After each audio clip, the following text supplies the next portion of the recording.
بیت المقدس تین مذاہب کی مقدس جگہ، مسلمانوں کا قبلہ اول، عیسائیوں کے لیے یسوع کی جائے ولادت، یہودیوں کے لیے ہیکل سلیمان۔ شروع کرتے ہیں حضرت ابراہیم علیہ السلام سے، جن کے دو بیٹے تھے اسماعیل اور اسحاق۔ اسحاق علیہ السلام کے بیٹے تھے حضرت یعقوب۔ یہیں سے کہانی شروع ہوتی ہے اسرائیل کی۔ اسرائیل یعنی اللہ کا بندہ، اور یہ لقب حضرت یعقوب علیہ السلام کو دیا گیا۔ حضرت یوسف علیہ السلام نے جب کفیل مصر بنے تو آپ کو حکم ہوا کہ اپنے تمام خاندان یعنی الیعقوب کو مصر بلایا جائے، اور مصر کی سرزمین کا ایک مخصوص حصہ ان کے لیے مختص کیا گیا، اور اللہ کی طرف سے کہا گیا کہ اے الیعقوب اس سرزمین میں برکتیں ہیں۔ حضرت یوسف علیہ السلام 12 بھائی تھے، اسی لیے اللہ تعالیٰ نے ان کے لیے 12 چشمے جاری کیے، اور یوں اس سرزمین کا نام حضرت یعقوب کے لقب سے اسرائیل پڑ گیا، جسے آج یروشلم بھی کہا جاتا ہے۔ آپ کی نسل سے کم و بیش 70,000 انبیاء کرام آئے۔ حضرت یوسف کے بھائی یہودا کی نسل آگے بڑھی تو اس میں سے آنے والے تمام بنی اسرائیلی یہودی کہلائے۔ وقت گزرتا گیا اور حضرت موسیٰ علیہ السلام کا دور آیا۔ جب فرعون نے مصر کی اب پر تنگ کی تو بنو اسرائیل کے ساتھ آپ کو مصر سے نکلنا پڑا۔ اس دوران بنی اسرائیل پر اللہ تعالیٰ کی بہت سے کرم نوازیاں بھی ہوئیں، جس میں من و سلوہ، چشموں کی بہتات، مچھلیوں کے شکار کا ذکر قرآن پاک سے بھی ملتا ہے، اور وہیں ہمیں ایک گائے کا ذکر بھی ملتا ہے جس کے لوتھڑے سے مردے نے اللہ کے حکم سے زندہ ہے کر اپنے قاتل کا بتایا۔ اس گائے کی نشانیاں اللہ تعالیٰ نے قرآن پاک میں بیان فرمائی، جو کہ ایک سرخ مائل رنگت کی گائے تھی، اور ایسی گائے آج بھی یہودیوں کے نزدیک مقدس مانی جاتی ہے۔ حضرت موسیٰ علیہ السلام کے بعد دیگر نبی آئے۔ اس دوران میں حضرت موسیٰ علیہ السلام اور ان کے دور کی کچھ باقیات، تورات، من و سلوہ کا کچھ حصہ بنی اسرائیل نے ایک صندوق میں محفوظ کر لیا۔ یہ اللہ کی طرف حضرت آدم کو دیا گیا ایک خاص صندوق تھا جو نسل در نسل نبیوں کے پاس رہا، جسے قرآن میں تابوت سکینہ کے نام پکارا گیا ہے، اور یہ یہودیوں کو اپنی جان سے زیادہ عزیز ہے۔ حضرت داؤد نے جب جالوت کو ہرا کر اس سے تابوت سکینہ حاصل کیا تو یوں بنی اسرائیل نے انہیں نبی تسلیم کر لیا، اور حضرت داؤد علیہ السلام نے اس صندوق کی حفاظت کے لیے ایک ہیکل تعمیر کروانا شروع کیا جو کہ ان کی زندگی میں مکمل نہ ہو سکا۔ ان کے بیٹے حضرت سلیمان علیہ السلام نے جنوں کی مدد سے اس کو مکمل کروایا، اور اسی دوران میں آپ کی بھی وفات ہو گئی۔ اسی وجہ سے اسے ہیکل سلیمانی کہا جاتا ہے۔ بعد ازاں بابل کے بادشاہ بخت نصر نے اسرائیل پر حملہ کیا اور ہیکل سلیمانی کو بھی گرا دیا، اور تابوت سکینہ بھی اپنے ساتھ لے گیا۔ سیپرس دی گریٹ نے دوبارہ یہ شہر حاصل کیا، یہودیوں کو دوبارہ یہاں آباد کیا، اور تابوت سکینہ کو بھی واپس لایا گیا۔ ہیکل سلیمانی ایک دفعہ پھر تعمیر کیا گیا۔ پھر وقت گزرا اور حضرت عیسیٰ علیہ السلام کی آمد ہوئی، جنہیں نعوذ باللہ یہودیوں نے دجال، ناجائز اور کیا لقب دیے۔ یہاں سے یہودیوں میں سے دو الگ قومیں ہو گئیں، ایک یہودی اور دوسرے عیسائی۔ یہودیوں نے سازش کر کے حضرت عیسیٰ علیہ السلام کو صلیب پر چڑھانا چاہا، اور اللہ تعالیٰ نے انہیں اپنے پاس اٹھا لیا۔ اس کے بعد یہودیوں اور عیسائیوں میں کئی چھوٹی موٹی جنگیں ہوئیں۔ پھر عیسائی رومی بادشاہ ٹائٹس نے اس شدت سے یروشلم پر حملہ کیا کہ اس پورے علاقے کی اینٹ سے اینٹ بجا دی، ہیکل سلیمانی کو گرا دیا، جس کی صرف ایک دیوار اس وقت اپنی اصلی حالت میں موجود ہے، جسے دیوار گریا کہا جاتا ہے، جہاں یہودی جا کر تورات کی تلاوت کرتے ہیں اور گریا و زارا کرتے ہیں۔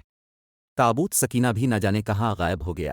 ٹائٹس کے حملے کے بعد یہودی آخری نبی کے انتظار میں تھے، کیونکہ اللہ پاک کا ان سے وعدہ تھا کہ انہیں پھر عروج بخشا جائے گا۔ اس وعدہ کا ذکر سورہ البقرہ میں بھی موجود ہے کہ اے بنی اسرائیل، ان نعمتوں کو یاد کرو جو تم پر کی گئیں، اور اپنا وعدہ پورا کرو، ایمان لاؤ تاکہ ہم بھی اپنا وعدہ پورا کریں۔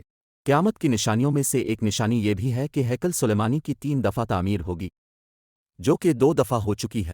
یہودی اپنے مسیحا اور آخری نبی کے انتظار میں تھے کہ ٹائٹس کے حملے کے 500 سال بعد نبی آخر الزمان کی ولادت ہوئی۔ یہاں یہودیوں کو یہ جھٹکا لگا کہ سارے نبی حضرت اسحاق کی نسل سے ہیں، تو آخری نبی حضرت اسماعیل کی نسل سے کیوں کر آ گئے، اور انہوں نے ایمان لانے سے انکار کر دیا۔ مسلمانوں کے لیے بھی وہ انبیاء کی ہی نشانی تھی، اسی لیے ہیکل سلیمانی کو بیت المقدس کا نام دیا گیا۔ اسلام کے آغاز میں یہودیوں کو قائل کروانے کی خاطر ہی بیت المقدس کی جانب منہ کر کے نماز ادا کرنے کا حکم ہوا، کیونکہ یہودی اسی طرف منہ کر کے عبادت کیا کرتے تھے۔ 17 ماہ بعد ہماری عبادت کا رخ بیت المقدس سے بیت اللہ کی جانب موڑ دیا گیا، کیونکہ مسلمانوں کا شروع سے قبلہ اول وہی رہا، جسے پہلے حضرت آدم اور پھر حضرت ابراہیم نے تعمیر کیا۔ حضرت عمر رض کے دور حکومت میں اسرائیل یعنی یروشلم پر عیسائیوں کا قبضہ تھا۔ بیت المقدس کے ہی احاطے میں انہوں نے گرجا گھر تعمیر کیا ہوا تھا، اور این تابوت سکینہ والی جگہ وہ گند پھینکا کرتے تھے یہودیوں کی نفرت میں۔ یروشلم کی فتح کے وقت جب حضرت عمر وہاں گئے تو عیسائیوں پر برہم ہوئے، وہاں صفائی کروا کر مسجد تعمیر کروائی، اور قرآن میں موجود معراج والے واقعے کی نسبت سے اس مسجد کو اقصی کا نام دیا۔ یہودیوں کی دیوار گریا بھی اسی احاطے میں موجود تھی، تو زائرین کی حسد سے انہیں بھی وہاں آنے کی اجازت دے دی گئی۔ خلافت عباسیہ تک یروشلم ایک مسلم شہر رہا۔ اس کے بعد عیسائیوں نے دوبارہ یروشلم پر حملہ کر کے اس پر قبضہ کر لیا۔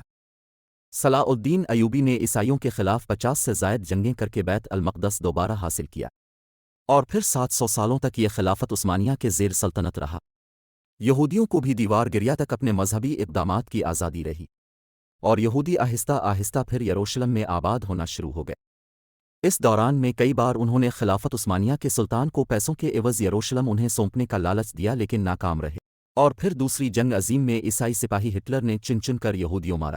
قریباً 60 لاکھ کے قریب یہودیوں کا قتل عام کیا گیا، اور یہ دربدر بھاگنے پر مجبور ہو گئے۔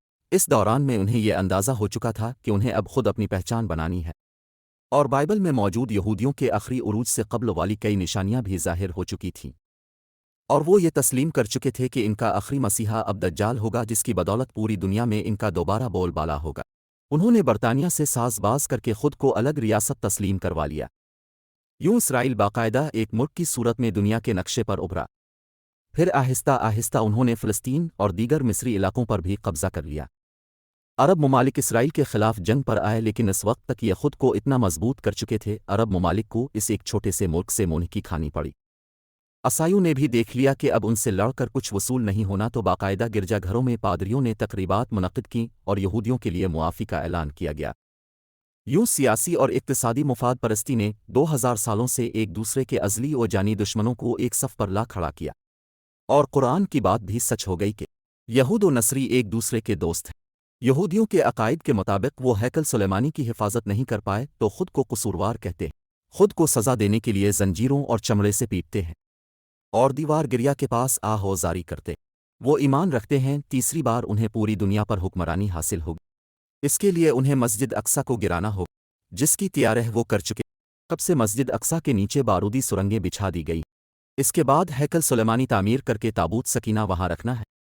تابوت سکینہ بھی وہ دوبارہ حاصل کر چکے، لیکن مسئلہ تھا سرخ گائے، کیونکہ ان کے عقیدے کے مطابق وہ ناپاک ہیں، اور جب تک پاک نہیں ہو جاتے ہیکل سلیمانی تعمیر نہیں کر سکتے، اور پاک ہونے کے لیے سرخ گائے کی قربانی دینا ہوگی، وہ گائے جس کی نشانیاں قرآن پاک میں بیان کی گئیں، جو اس وقت بھی انہیں ڈھونڈنے میں مشکل ہوئی۔ اب بھی 100 سال تک وہ ویسی گائے کی تلاش کرتے رہے۔ ٹیکنالوجی کا استعمال کرتے ہوئے بچے پیدا کرنے کا کامیاب تجربہ کیا انہوں نے۔ پھر اس تجربے کی بدولت ویسی نشانیوں والی گائے پیدا کرنے کی کوشش کی گئی، لیکن ناکام رہے۔ 2019 میں ایک امریکی ریاست سے 5 عدد ویسی گائیں انہیں مل گئیں، جن کے جسم پر سرخ رنگ کے علاوہ اور کوئی بال نہیں تھا۔ انہیں کبھی کام کے لیے استعمال نہیں کیا گیا تھا۔ اگلی نشانی کہ ان پر کسی بیماری کا اثر نہیں ہونا چاہیے۔ پوری دنیا میں کووڈ پھیلا کر مختلف جانوروں کے ساتھ انہیں بھی ٹیسٹ کیا گیا، اور ان پر اس بیماری کا کوئی اثر نہ ہو۔ Red heifer find mystery of red heifer, یہ گوگل میں سرچ کر کے آپ اس متعلق تفصیل سے پڑھ سکتے ہیں۔ الغرض قرب قیامت اور دجال کے ظہور والی تمام تر تیاریاں وہ مکمل کر چکے۔ اپنی مرضی کے ڈاکٹر، انجینئر بچے پیدا کرنا، 9D ٹیکنالوجی کی مدد سے ایک جگہ ہوتے ہوئے کئی جگہ موجود رہنا، اپنی مرضی کے موسم بنانا، جب چاہو بارش برسا دینا، چند دنوں میں پوری دنیا گھوم لینا، یہ سب دجلی نشانیاں ہیں جو آج کے دور میں کوئی مشکل کام نہیں ہے۔ ہمارے اسلام میں بتائی گئی قیامت کی نشانیوں کی انہوں نے اتنے اچھے سے تیاری کر لی ہے کہ غرقت کے درخت لگا دیے جو انہیں پناہ دیں گے۔ بابلد، جس جگہ احادیث کے مطابق دجال کا حضرت عیسیٰ ع کے ہاتھوں قتل ہونے کا ذکر موجود ہے، اس جگہ وہ دجال کے فرار کے لیے ایئرپورٹ بنا چکے ہیں۔ یہ سب تو قربت قیامت کی نشانیاں ہیں، اور ہیکل سلیمانی نے بھی بن کر رہنا ہے۔ پھر اصل جنگ کیا ہے؟ اصل جنگ عقائد کی ہے۔ ہم اپنے عقائد میں اس قدر کمزور ہو چکے ہیں کہ نماز پڑھیں یا نہ پڑھیں ہمیں فرق نہیں پڑتا۔ اپنے بہن بھائیوں کا حق کھا کر خوشی محسوس کرتے ہیں، اور فرقوں کے خرافات میں الجھے ہوئے ہیں۔ فلسطینوں کے لیے سوائے دعا اور احتجاج کے ہم کیا کر سکتے ہیں؟ کیا ہم اپنے عقائد کے اتنے مضبوط ہیں کہ ڈالر کے بہکاوے میں نہ آئیں؟